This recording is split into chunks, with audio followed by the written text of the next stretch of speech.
กระแสที่กำลังมาแห่งในลาวและก็สังคมกำลังลุมประนามในปัจจุบันก็คงนี้บ่พ้นเรื่องของพระสององค์ที่สะบัดผ้าเหลืองและออกไปเที่ยวสถานบันเทิง Time to share D+ ผลิตภัณฑ์ปกป้องตับจากเครื่องดื่มแอลกอฮอล์สวัสดีท่านผู้ชมกลับมาพบกับรายการทำทูแสสำหรับหัวข้อที่ว่าเราอยากจะนำเสนอในมื้อนี้ก็คือเกี่ยวข้องกับเหตุการณ์ที่ว่าเกิดขึ้นในโลกโซเชียลที่กำลังมีการแชร์กันอย่างแพร่หลายและก็สังคมกำลังประนามอยู่ในปัจจุบันก็คือเหตุการณ์พระสององค์ที่สะบัดผ้าเหลืองออกเที่ยวสถานบันเทิงในช่วงปีใหม่ลาวซึ่งว่าสังคมกำลังประนามเนาะซึ่งว่าตอนนี้กำลังหลายคนเข้าไปกระนำคอมเมนต์เนาะวิพากษ์วิจารณ์กำลังประนามอย่างหนักหน่วงสืบเนื่องจากมีคลิปที่ว่าเผยแพร่ทางโลกออนไลน์ที่กำลังเป็นกระแสอย่างแห้งและก็เป็นที่วิพากษ์วิจารณ์อย่างสนั่นเนาะซึ่งว่าเขาจะให้ท่านผู้ชมได้ไปเบิ่งคลิปต้นเรื่องนำกันก่อนเบิ่งเอาแล้วเป็นผ้ามาลักปาร์ตี้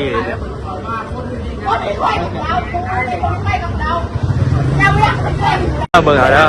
เป็นผ้ามาลักปาร์ตี้และที่ผ่านไปก็คือคลิปต้นเรื่องเนาะที่ว่ากำลังเป็นกระแสในปัจจุบันที่ว่าสังคมกำลังให้ความสนใจเพราะว่ามันมีเพจหนึ่งที่เขาจะเอาลงเนาะซึ่งว่าสังคมกำลังเข้าไปวิพากษ์วิจารณ์และตำหนิติเตียนถึงพฤติกรรมที่บ่เหมาะสมของพระสององค์ดังกล่าวที่ขับรถออกไปเที่ยวในสถานบันเทิงจนชาวบ้านและก็ผู้คนทั่วไปเขาเจ้าเห็นและก็รับบ่ได้จึงเข้าไปต่อว่ากับเหตุการณ์ดังกล่าวเนาะเนื่องจากว่าญาติโยมจำได้ว่าผู้ชายสองคนที่ขับรถมาเที่ยวเป็นพระที่สะบัดผ้าเหลืองและก็แต่งกายคือกับคนทั่วไปกับฆราวาสทั่วไปเนาะข้อมูลจากโซเชียลให้ฮู้เบื้องต้นว่าผู้ที่ถ่ายคลิปได้เข้าไปต่อว่าผู้ชายสองคนนั้นเป็นญาติพี่น้องของผู้หญิงผู้ที่ว่าเป็นผู้สาวที่ว่าไปเที่ยวนำผู้ชายสองคนนี้หรือว่าพระสององค์นี้ไปเที่ยวด้วยกันเนาะหลังจากนั้นสืบทราบว่าผู้ชายทั้งสองเนาะเป็นพระนี้เที่ยวเนาะจึงสร้างความบ่พอใจให้กับคนที่เห็นเหตุการณ์และก็จึงเข้าไปลุมต่อว่าอย่างเห็นในคลิปที่เฮาให้เบิ่งไปในเบื้องต้นเนาะบัดนี้เฮามาเบิ่งข้อมูลจากแฟนเพจเนาะก็คือธรรมะลาวธรรมะพระลาวเนาะซึ่งว่าเขาจะเอาลงไว้น่าสนใจก็ได้เผยแพร่ข้อมูลละเอียดเกี่ยวกับพระสององค์นี้พระองค์ที่1หรือว่าพระคนที่1ก็คือสื่อบุญจมเนาะจำวัดอยู่ที่วัดสกาคุมเนื้อเนาะซึ่งว่ามันมี2วัดเนาะก็คือวัดสกาคุมเนื้อเมืองโพนโฮงแขวงเวียงจันทน์พระบุญจมเนาะอยู่บ้านสกาวัดสกาคุมเนื้อเมืองโพนโฮงแขวงเวียงจันทน์เนาะและก็คนที่2สื่อพระสมสายเนาะเจ้าจำวัดที่วัดนาอ่างเมืองเฟืองแขวงเวียงจันทน์คนที่2สื่อพระสมสายจำวัดที่บ้านนาอ่างเมืองเฟืองแขวงเวียงจันทน์เนาะอันนี้ก็คือพระนมสององค์ที่ว่าได้ออกไปเที่ยวเนาะก่อนเกิดเหตุแฟนเพจธรรมะพระลาวได้บอกว่าทั้งสององค์นี้ได้เจอกันโดนได้นัดเจอกันแล้วก็ออกไปเที่ยวตามสถานบันเทิงแห่งหนึ่งซื้อห้าน5253ที่เมืองพลโฮงแขวงเวียงจันทน์ซึ่งปาร์ตี้บ่ต่างอย่างกับฆราวาสทั่วไปซึ่งมีทั้งแอลกอฮอล์และก็อื่นๆที่ทุกคนสามารถเดาได้ด้วยตนเองเนาะซึ่งว่าบ่อยากเว้าก็คือมันแน่นอนอยู่แล้วคนไปปฏิดนได้ออกไปทางหนึ่งเนาะก็จะเต็มที่อยู่แล้วเนาะที่จริงนะพระสององค์นี่เคยมีประวัติมาก่อนแล้วเนาะเคยเป็นข่าวในช่วงหนึ่งอยู่เนาะแต่ว่าอาจจะบ่ดังหลายคนอาจจะลืมพอแหละตั้งแต่ปี2020เนาะตัวอย่างคือพระบุญโจมหรือว่าพระนันเนาะในปี2020ที่ผ่านมาพระบุญโจมนี่ได้ถูกรายงานพฤติกรรมที่บ่เหมาะสมหลายอย่างต่อหลายอย่างเนาะต่อกับอพสเมืองพลโฮงไปแล้วเนาะแต่ว่ากลับมามีพฤติกรรมแบบที่เห็นอีกในคลิปเนาะก็คือมีการตักเตือนพฤติกรรมหลายอย่างซึ่งเขาจะขึ้นเอกสารให้เบิ่งแต่ว่าเขาจะบ่อ่านเพราะว่ามันหลายโพสต์ส่วนใหญ่เป็นภาพลบๆที่ชาวบ้านเขาเจ้ารับกันบ่ได้เท่าที่อ่านเบิ่งเอกสารรายงานแม่นนักเกินที่ชาวบ้านจะรับได้แล้วก็พยายามที่จะขับไล่พระบุญโจมหรือว่าพานัดออกไปที่ออกจากวัดหรือว่าพ้นจากบ้านสกาเนาะในปี2020ซึ่งว่ามีเอกสารยังยืนคักแน่ที่ว่าชาวบ้านเขาเจ้ารวมตัวกันเนาะแล้วก็มีเอกสารขึ้นมาเนาะรายงานต่อคันเมืองให้เขาเจ้าจัดการแต่สุดท้ายแล้วก็ยังอยู่วัดเก่าเนาะก็คือยังมาสร้างเหตุการณ์ตัวนี้ขึ้นมาก็คือเป็นคลิปนี้แหละเนาะในส่วนของพระสมสายที่เป็นพระครูฮูอีก1คนเนาะที่ว่าอยู่เมืองเฟืองเนาะในปัจจุบันหลังจากที่ว่ามันมีคลิปไวรัลที่ว่าเกิดขึ้นสังคมเขาไปลุมวิพากษ์วิจารณ์สร้างความเสื่อมเสียบ่เฉพาะแต่ตัวพระสมสายแต่ยังมันเสื่อมเสียไปยังวัดต้นสังกัดเนาะวัดต้นสังกัด เนาะที่ว่าได้รับความเสื่อมเสียเพราะว่าพระดังกล่าวจำวัดอยู่หันเนาะที่ว่าสังคมกระโจมตีค่อนข้างที่จะหุนแห้งล่าสุดเนาะพระสมชายได้ยื่นเอกสารขอลาสิกขาแล้วเนาะที่วัดนาอ่างเมืองเฟืองแขวงเวียงจันทน์เนาะได้ลาสิกขาเนาะในวันที่15 เมษายน ปี 2025ถือว่าได้เฮ็ดตามสมควรแล้วแต่ว่าเนาะตัวจริงจักซิกหรือบ่ซิกยังบ่ฮู้แต่ว่ามีเอกสารออกมาว่าขอยื่นลาสิกขาตั้งแต่วันที่15 เมษายน ปี 2025ที่ผ่านมาแต่ถ้าซิกออกไปแท้ก็ตามสมควรเนาะเพราะว่าผิดพระธรรมวินัย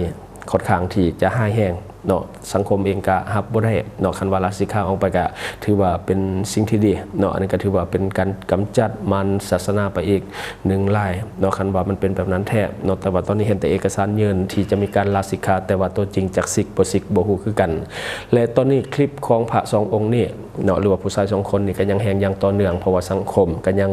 รับบ่ได้แล้วก็ยังมีการแชร์ต่อแล้วก็ยังมีคนเข้ามาคอมเมนต์วิพากษ์วิจารณ์ตำหนิติเตียนอย่างต่อเนื่องนับวันยอดวิวเนาะยอดวิวของคลิปนี้ก็ถือว่าเพิ่มขึ้นเรื่อยๆในส่วนของผู้ใหญ่ทางธรรมเนาะว่าสันๆในส่วนของผู้ใหญ่ทางธรรมก็ยังบ่ได้ออกมาเทคแอคชั่นยังเนาะตอนนี้บ่เห็นข่าวยังออกมาก็คือมิดอยู่เนาะต้องรอท่าติดตามกันต่อไปบางทีอาจจะยังอยู่ในขั้นตอนของการสอบสวนสืบสวนและก็หาข้อมูลความจริงให้มันประจักษ์ก่อนจึงค่อยมีการแถลงเนาะหรือบ่ก็เงียบไปเลยแล้วก็แล้วไปเนาะคือในปัจจุบันเนาะบัดนี้เฮามาเว้าเรื่องสภาพความเป็นจริงในสังคมเนาะในปัจจุบันต้องยอมรับว่าศาสนานี่มันเสื่อมลงทุกวันตามยุคตามสมัยเพราะว่าซุมื้อนี้เทคโนโลยีอย่างต่างๆเข้ามาและก็รวมทั้งกฎหมายมันศักดิ์สิทธิ์มันสำคัญเนาะกว่าศาสนาแล้วเมื่อก่อนนี่ศาสนาก็เป็นเพียงเครื่องมือของการปกครองของคนรุ่นเก่าเนาะแต่ว่ามาในยุคปัจจุบันก็ยังมีการนับถือกันอยู่แต่ว่าซุมื้อนี้มันมีกฎหมายมาแทนศาสนาแล้วเมื่อก่อนเฮาก็จะใช้บุญใช้บาปในการกำหนดทิศทางของการใช้ชีวิตในสังคมมาเป็นเครื่องมือในการปกครองเนาะสำหรับการใช้บาปบุญคุณโทษอย่างต่างๆแต่ว่าในปัจจุบันมันชัดเจนก็คือใส่กฎหมายเข้ามาแทนเนาะบาปบุญนี่ใส่บ่ได้แล้วกับคนในยุคปัจจุบันเขาบ่ยานบาปบ่ยานบุญเนาะก็คือที่เห็นนี่แหละเขาก็บริยานขนาดผู้ที่ว่าหักษากระสำกับว่าเจ้าหน้าที่ทางศาสนาแต่ว่าสุดท้ายก็มาเป็นแบบนี้ซะเนาะฉะนั้นเขาบริยานและบาปบุญคุณโทษนี่ใส่บ่ได้กับคนสมัยนี้กฎหมายศักดิ์สิทธิ์ที่สุดเนาะก็คือสิว่าจังได๋คือซุมื้อนี้ศาสนามันเสื่อมเพราะว่าคนที่จะเป็นบุคลากรในเรื่องของพุทธศาสนาเฮาคัดเลือกบ่ได้เฮาคัดกรองบ่ได้ส่วนใหญ่คนประเภทใดมาถ้าบ่มีคดีติดตัวหรือว่าบ่ได้ฆ่าไผมานะเขาก็บวชให้หมดว่าแต่มีความประสงค์อยากจะบวชเขาก็บวชโดยเฮาที่บ่ฮู้เลยว่าจุดประสงค์ของการมาบวชของเขาแท้ๆเพื่อหยังสิให้ว่ามาบวชเพื่ออยากอยู่ในศีลธรรมแบบนี้มันเชื่อบ่อยากได้ล่ะสำหรับคนยุคปัจจุบันเนาะส่วนใหญ่ถ้าบ่ได้มีผลประโยชน์เขาก็อยากไปหั่นแหละส่วนใหญ่เด้เท่าที่เห็นทุกวันนี้ส่วนใหญ่ก็ว่าได้เนาะพระที่เต็มไปด้วยกิเลสตัณหายังมีเต็มบ้านเต็มเมืองเนาะซึ่งว่ามันก็มีข่าวออกมาเรื่อยๆส่วนใหญ่มันแปลกแต่คนที่มีข่าวส่วนใหญ่จะเป็นพระดังเนาะที่มีความเสื่อมเสียภาพลุดกับผู้หญิงภาพลุดในการปะเที่ยวภาพลุดเรื่องนั้นเรื่องนี้เนาะส่วนใหญ่จะเป็นพระดังเพราะพระดังนี่มันเงินบริจาคหลายเนาะมันมีคนช่วยเหลือหลายมันมีผลประโยชน์หลายเนาะส่วนใหญ่ก็เลยว่ามันเป็นข่าวเสียเนาะคือนี่แหละใกล้บ้านเฮาแถวบ้านบ่ว่าใกล้ๆนี่แหละเป็นข่าวดังทรงแล้วนี่เนาะหลายวัดในชนบทในปัจจุบันได้กลายเป็นวัดห่างไปเป็นที่ยำห้อยเนาะเดี๋ยวนี้นี่วัดตามชนบทหรือว่าห่างไกลซอกลิกหน่อยนึงนี่จะบ่มีคนไปบวชเนาะเพราะว่ามันโดยหลายปัจจัยเนาะเดี๋ยวนี้ก็บ่มีคนสืบทอดพุทธศาสนาเนาะวัดหลายวัดก็กลายเป็นวัดห้างเนาะคือคนตามชนบทเนี่ยเขายกศาสนาไว้สูงเนาะถ้าว่าจะบวชก็คือบวชด้วยจิตด้วยใจแท้ๆเนาะบ่แม่นบวชไปหาผลประโยชน์บ่แม่นบวชเพื่อที่จะไปใช้ชีวิตสบายเนาะบ่ได้เอาศาสนาเป็นเครื่องมือหากินฉะนั้นนี่ถ้าผู้ใดบ่มีความพร้อมในการไปบวชเขาก็จะบ่บวชเนาะมันบ่คือคนอยู่บ้านเฮาบางทีนี่ออกจากคุกมาใหม่บ่มีหยังเขาก็ไปบวชอันนี้ก็ดีเนาะคันว่าบวชเพื่อที่จะสงบจิตสงบใจนี่ดีเนาะคือบางคนนี่มีปัญหาครอบครัวก็ไปบวชบางคนมีปัญหาเศรษฐกิจก็ไปบวชแบบนี้บ่ดีเนาะอันนี้บ่ดีแล้วเนาะสังเกตเบิ่งในเมืองเนาะส่วนใหญ่ยิ่งวัดใดที่เป็นวัดดังยิ่งคนเข้าไปก็คือสังเกตเบิ่งในเมืองเนาะถ้าวัดใดเป็นวัดดังเนี่ยคนทำบุญมันก็จะหลายเนาะคนทำบุญมันจะหลายนักบวชก็จะหนาแน่นพวกจั่วสามเณรครูบาอย่าพอหลาย เนาะถ้าวัดได้ดังนี่สังเกตรถเนาะครูบาหรือว่าอย่างต่างๆนี่จะไล่เขาจะไปโฮมกันอยู่หันแต่ละวัดมันก็มีทั้งพระแท้แล้วก็พระเกศปะปนกันไปเนาะการเฮ็ดบุญก็ต้องได้ใจแยกสุกมื้อนี่โดยเฉพาะวัดดังนี่เงินคำมันก็จะมาไล่เนาะเงินบริจาคอย่างก็ไล่ทั้งภายในและต่างประเทศก็จะไล่เนาะคนพอดังๆหน่อยหนึ่งก็จะมีคนไปไล่เนาะบางทีกิเลสมันก็เข้าเนาะตัณหาก็มีบางคนนี่ปฏิเสธบ่ได้ดอกว่าบวชเป็นอาชีพคือบางครั้งในทำมาหากินอยู่นอกมันฝืดเนาะไปบวชมีรายได้ก็ส่งเสียให้ครอบครัวแล้วก็ชีวิตอยู่ในวัดมันก็ค่อนข้างที่จะสุขสบายกว่าทางนอกเนาะอันนี้เห็นกับโตนั่นล่ะเนาะปฏิเสธบ่ได้ดอกว่ามันบ่มีบางคนโลกสวยว่าบ่มีดอกจังซั่นสิเว้าเกินลองไปเบิ่งลองเช็คเบิ่งโลกความเป็นจริงทุกมื้อนี่เนาะสังเกตเบิ่งคือพระดังหรือว่าอย่างนี้เวลามีเงินมีคำมีบารมีเนาะก็อยากใส่เงินตัวอย่างคือ2คนนั่นแหละที่ว่าออกไปเที่ยวเนาะก็เป็นลักษณะเดียวกันเนาะพอวัดดังเนาะเงินบริจาคกับเขามาไล่บารมีก็ไล่เนาะคนศรัทธาก็ไล่เนาะพอกิเลสก็เริ่มเข้าเนาะกิเลสเข้าก็ห้ามตัวเองบ่ได้ก็อยากออกไปบางทีก็สะบัดพาเรื่องเนาะขับรถออกไปเที่ยวคือเห็นนั่นแหละที่เป็นข่าวในปัจจุบันเนาะนั่นแหละ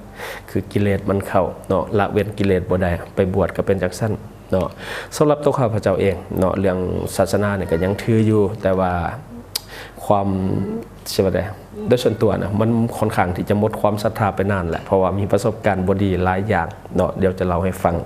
คือเรื่องวัดเรื่องวาเนี่ยก็นับถืออยู่แต่ว่านับถือในใจเนาะแต่ว่าบ่ค่อยแสดงออกปานใดก็คือความศรัทธาเนี่ยมันลดน้อยถอยลงลายเนาะย้อนไปในปี 2015 ปี 2020เนาะสินค้า18บวกในลาวเนาะสินค้า18บวกก็คือนี่แหละแข้งยาวๆอึดทนนานที่ว่าเขาขายกันบูมๆแล้วก็คนรวยหลายๆต่างประเทศก็เข้ามาเฮ็ดการตลาดในลาวหลายๆเนาะช่วงปี 2015 ปี 2020นี่สินค้า18บวกในบูมเลยเนาะบูมแห้งเลยช่วงนั้นเนาะและข้าพเจ้าเองก็เป็นคนหนึ่งที่ได้เข้าไปร่วมเนาะในการขายสินค้า18บวกซึ่งว่าเริ่มในปี 2016 จนฮอดท้ายปี 2019 เนาะเข้าสู่ปี 2020ในช่วงโควิดเนาะเฮาเองก็หยุดไปถาวรก็คือบ่ได้ขายเนาะปรากฏว่าลูกค้าเนาะที่เป็นลูกค้าเฮาส่วนใหญ่เพราะว่าตอนนั้นค่อนข้างที่จะดังในเรื่องของการขายสินค้า18บวกเพราะว่าเป็นคนเดียวที่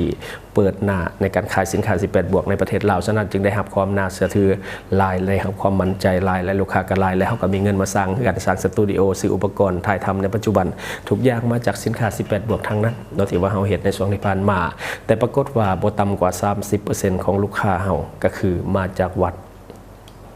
จริง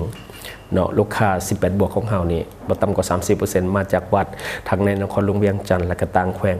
เนาะหลายเนาะพระดังก็มีลูกค้าเนาะคือในนครหลวงเวียงจันทร์และส่วนหลายนักแน่เนาะช่วงแรกๆก็ลังเลอยู่นานบ่อยากขายดอกให้วัดบ่อยากขายให้พระบ่อยากขายให้อันนั้นดอกเพราะว่ามันเป็นสินค้าที่มันบ่เหมาะเนาะเฮาเองก็ยันบาปในเวลานั้นเนาะช่วงแรกก็ตัดสินใจที่จะบ่ขายแต่สุดท้ายเฮาบ่ขายมันก็มีคนอื่นขายเขาบ่ซื้อน้ำเขาก็ไปซื้อน้ำคนอื่นเนาะสุดท้ายเฮาก็ขายเพราะว่า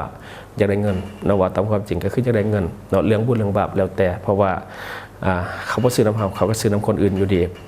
คือเฮามีตัวแทนหลายเนาะเวลานั้นเขาบ่ซื้อน้ำเขาก็ไปซื้อน้ำตัวแทนเฮาฉะนั้นเฮาขายเองดีกว่าเนาะพอขายไปพักหนึ่งก็ปรากฏว่าลูกค้าในวัดนี่เขาเจ้าจ่ายดีจ่ายหลายสินค้าหลักๆที่เฮาขายก็คือมี4แบบเขาซื้อ4แบบทุกครั้งเลยซื้อ4แบบซื้อไปทุกอย่างที่เฮามีเนาะเขาเจ้าซื้อหลายเนาะพอเขาซื้อไลน์ปุ๊บเขาก็ไปส่งโดยตนเองและเขาก็อยากเจอเขาเพราะว่าเขาเปิดหน้าในเวลานั้นเขาก็อยากเจอเนาะแล้วก็ไปส่งแล้วก็ได้อธิบายสรรพคุณได้อธิบายวิธีการใช้ต่างๆเพราะว่ามัน exclusive ก็คือต้องไปร่วมกันแบบ2คนว่าเสนะเพราะว่าคนอื่นฮู้บ่ได้เด้เนาะยิงส่งทีขึ้นเรื่อยๆเนาะยิงได้ไปส่งอยู่วัดเรื่อยๆเนาะได้รับข้อมูลไลน์เนาะพังตอนแรกก็เว้าเรื่องค้าขายหลังๆมาก็เว้าเรื่องส่วนตัวเขาเนาะเขาก็ไว้ใจเฮาเนาะแต่เฮาก็ปิดไว้เป็นความลับมาจากกี่ปีละตั้งแต่พุทธทายปี2020มาจนถึงปัจจุบันก็บ่ได้เว้าเลยเนาะแล้ววันนี้ยิงไปส่งไลน์เนาะยิงฮู้ไลน์ข้อมูลก็เลยแบบเฮ็ดให้ความศรัทธาในโตนมันลดลงไปเรื่อยๆลดลงไปเรื่อยๆเนาะเฮาฮู้หลายอย่างเกินเฮาก็เลยว่าความศรัทธาในโตค่อยๆเสื่อมลงไปเนาะบ่ศรัทธากับสิ่งที่ว่ามันเกิดขึ้นตอนแรกๆไปก็อยากนบไว้อยู่หลังๆมาก็บ่ปานใดเพราะว่าการประพฤติปฏิบัติทางในมันบ่ได้เนาะอันนี้ก็บ่ได้หมายความว่าทุกคนเด้บางคนเนาะแต่ว่าบางคนก็บ่สมควรเป็นพระแท้ๆเนาะทุกวันนี้นี่เฮาถามว่ายังใส่บาตรบ่ก็ใส่บาตรเนาะวันสำคัญเฮาก็ไปใส่บาตรอยู่วัดอยู่แต่ว่าสิให้ไปแบบตลอดนี่บ่ไป เนาะคือช่วงเข้าพรรษาออกพรรษาหรือว่างานบุญต่างๆสำคัญตามประเพณีลาวเฮาก็ไปเนาะแต่ว่าสิให้ไปเฮ็ดบุญแบบให้เงินให้คำนี่เฮาเองก็บ่มีแล้วก็บ่อยากเฮ็ดแน่เนาะอันนี้ก็มันเป็นสิทธิส่วนบุคคลเนาะเฮาเองบ่ศรัทธาก็เรื่องของเฮาแล้วก็เฮาคนอื่นศรัทธาก็เป็นเรื่องของเขาเจ้าเนาะคนใดศรัทธาก็ศรัทธาไปมันก็เป็นสิ่งที่ดีอยู่แล้วเพราะว่าเฮาเฮ็ดมาตั้งแต่โดนนานแล้วแต่ว่าอยากให้เลือกบ่อนเฮ็ดบุญเนาะเฮ็ดบุญให้มันถึกบ่อนเฮาจะได้บุญแต่ถ้าว่าเฮ็ดบุญบ่ถึกบ่อนก็เป็นการสนับสนุนให้คนบ่ดีเนาะได้เอาเงินเฮานี่ไปใช้เฮ็ดในทางที่บ่ดีนี่ละคือตัวอย่างกรณีที่ว่ามันเกิดขึ้นนี่แหละเนาะพอออกไม่ออกญาติโยมไปเฮ็ดบุญเขาก็เอาเงินเฮาไปเที่ยวไปลิ้นเนาะไปใส่ในทางที่บ่ถือบ่ควรแทนที่จะไปสร้างกุฏิสร้างนั้นสร้างนี่ในวัดสุดท้ายเอาเงินเฮาไปปาร์ตี้กันอันนี้บ่ถือเนาะเฮาเองจึงบ่อยากเฮ็ดบุญเนาะอันนี้ก็คือสิ่งที่เฮาเก็บมาเล่าผิดพลาดประการใดขอโทษขออภัยเนาะฐานใดที่ว่าเบิ่งรายการเฮามาถึงปัจจุบันคิดเห็นจังได๋กับสิ่งที่ว่านำเสนอไปก็ฝากไว้ภายใต้คอมเมนต์แต่ขอให้มันสุภาพและก็ใช้ประโยชน์ได้เนาะเพราะว่าเฮาเองก็เข้าไปอ่านแล้วก็อาจจะตอบบางส่วนอาจจะบ่ตอบส่วนหลายเนาะเพราะว่ามันตอบบ่ไหวเนาะแล้ววันนี้ขอฝากสำหรับท่านใดที่ว่ามีพฤติกรรมเสี่ยงในเรื่องของการกินเหล้ากินเบียร์โดยเฉพาะช่วงปีใหม่ลาวที่ผ่านมาคนลาวเฮานี่ดื่มหนักหลายเนาะอย่าลืมไปกวดเช็คตับไตเฮาเนี่ยเพราะว่าตัวนี้จะได้รับผลกระทบจากฤทธิ์แอลกอฮอล์เต็มๆโดยเฉพาะเซลล์ตับเนาะเวลากินเข้าไปปุ๊บเนี่ยรู้สึกได้เลยนะว่าเซลล์ตับเนี่ยเฮ็ดเวียกหลายขึ้นท่านใดที่ว่าตื่นเช้ามาแล้วบ่รู้สึกสบายเนาะรู้สึกง่วงเหงาซึมอยู่ตลอดเวลาหมายความว่าตับเฮาเนี่ยกำจัดฤทธิ์แอลกอฮอล์บ่ได้ 100% ฉะนั้นอยากให้แต่ละท่านเนาะลองกินตัวนี้ลองเบิ่ง D+ เป็นผลิตภัณฑ์ปกป้องตับและก็ช่วยแก้อาการเมาค้างได้ดีสำหรับท่านใดที่ว่ามีอาการเมาค้างอย่างต่อเนื่องตับเฮ็ดเวียกบ่เต็มที่อย่าลืมกิน D+ ใส่ตัวนี้จะกระตุ้นการเฮ็ดเวียกของเซลล์ตับและก็เฮ็ดให้เซลล์ตับรับมือกับฤทธิ์แอลกอฮอล์ได้ดีขึ้นฉะนั้นท่านใดที่ว่ามีพฤติกรรมเรื่องของการดื่มเหล้าดื่มเบียร์ตลอดและก็กินดิบตลอดอย่าลืมปกป้องตับของท่านด้วยผลิตภัณฑ์ D+ ของเฮาและก็ข้อฝากในปัจจุบันเงินกีบยังงอนค่าเนาะอยากให้ทุกคนนี่ช่วยพยุงค่าเงินกีบให้กลับมาแข่งค่าดังเดิมแล้วก็อย่าลืมส่งเสริมสินค้าที่เป็นของคนลาวที่ผลิตภายในลาวเพื่อลดผลการนำเข้าสินค้าที่บ่จำเป็นจากต่างประเทศและสำหรับท่านที่ว่าเบิ่งรายการเฮาอยู่ถ้าคิดว่ารายการของเฮามีสาระหรือว่ามีประโยชน์อยากส่งเสริมอยากซัพพอร์ตอยากให้กำลังใจทีมงานของพวกเฮาก็อย่าลืมกดติดตามช่องเพราะว่าการกดติดตามช่องถือเป็นช่องทางเดียวที่จะเฮ็ดให้ทีมงานของเฮามีรายได้และก็มีกำลังใจในการผลิตคอนเทนต์ดีๆแบบนี้ให้ท่านได้ชมเรื่อยๆอย่าลืมให้กำลังใจทีมงานของพวกเฮาโดยการกดติดตามช่องขอขอบใจ D+ ผลิตภัณฑ์ปกป้องตับจากฤทธิ์แอลกอฮอล์และเชื้อพยาธิจากอาหารดิบเหมาะสำหรับผู้ที่ดื่มเหล้าดื่มเบียร์หนักๆและกินอาหารดิบเป็นประจำแน่นอนทั้ง2อย่างทำลายตับโดยกงถ้าท่านเปลี่ยนพฤติกรรมเสี่ยงของท่านบ่ได้อย่าลืมปกป้องตับของท่านด้วยผลิตภัณฑ์ D+ ของเฮาซึ่งมีการปรับสูตรให้เข้มข้นตอบโจทย์กับคนลาวและยังช่วยแก้อาการเมาค้างได้ดีหลังทานดื่มเหล้าและเบียร์ดื่ม D+ ทุกครั้งก่อนดื่มเหล้าและเบียร์และกินอาหารดิบจะช่วยกระตุ้นการเฮ็ดเวียกของตับให้ดีขึ้นอย่างเห็นได้ชัดเจน